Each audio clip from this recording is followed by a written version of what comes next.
విశ్వశాంతిని కోరి ముచ్చటగా మూడో ఏడాది బౌద్ధ భిక్షువులు చేస్తున్న ధర్మయాత్ర హైదరాబాదు పట్నం చేరుకున్నది ఇయాల. కర్ణాటక రాష్ట్రం గుల్బర్గా నుంచి పాదయాత్ర చేసుకుంటా పట్నంలో అడుగుపెట్టిన బౌద్ధ సన్యాసులకు పంజాగుట్ట చౌరస్తాల ఘనంగా స్వాగతం పలికిండ్రు బౌద్ధ మతస్థులు.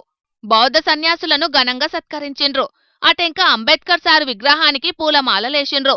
ఈ తాప కూడా మన దేశంలో ఉన్న బౌద్ధ సన్యాసులే కాకుండా థాయిలాండ్ దేశ బౌద్ధ సన్యాసులు సుతం యాత్రలో పాల్గొన్నారు.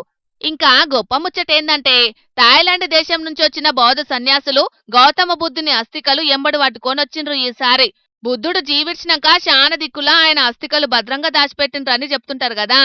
అట్లా థాయిలాండ్ దేశంలో కూడా బౌద్ధ మతం ఉన్నది కాబట్టి ఆడ కూడా బుద్ధుని అస్థికలు దాచి పెడితే ఆడికెళ్లి అవి పట్టుకొచ్చిండ్రు అన్నట్టు. వాళ్ళు కర్ణాటక నుంచి మన నాగార్జున సార్ బౌద్ధ రామాలయంకు వెళ్తున్నారు. వాళ్ళకి అడుగడుగునా వాళ్ళకి నీరాజనం, పబ్లిక్ అంతా నీరాజనం పలుకుతున్నారు. వాళ్ళు శాంతి స్థాపన గురించి మరియు గౌతమ బుద్ధుని అస్థికలు తీసుకొని వారు ఈ రోజు మన తెలంగాణకి రావడం జరిగింది.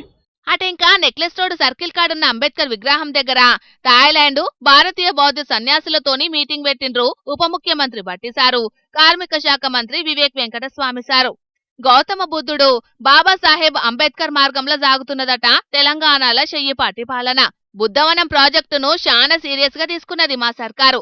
బుద్ధవనంకు పోయే బౌద్ధ భిక్షువులకు, బుద్ధవనంను చూసేటందుకొచ్చే పబ్లిక్ కు సకల సౌలతులు కల్పిస్తామన్నాడు భట్టి సారు. థాయిలాండ్ దేశం నుంచి మొత్తం 70 మంది దాకా పాల్గొన్నారు బౌద్ధ భిక్షువులు. ఇంకో 30 మంది దాకా మనోళ్లున్నారు. ఈ నెల 2 తారీఖున కర్ణాటక రాష్ట్రం కలబుర్గిలా ధర్మయాత్ర పేరు మీద చాలైంది ఈల పాదయాత్ర. వచ్చే నెల 1 తారీఖు నాడు నాగార్జున సాగర్లున్న బుద్ధవనం కాడికి చేరుకున్నాక సమాప్తం అవుతదన్నట్టు. ఏదేమైనా ఈ బౌద్ధ భిక్షువుల పుణ్యమా అని ఆ బుద్ధ భగవానుడి ఆశీస్సులు మన దేశం మీద నిండుగా ఉండాలని కోరుకుందాం.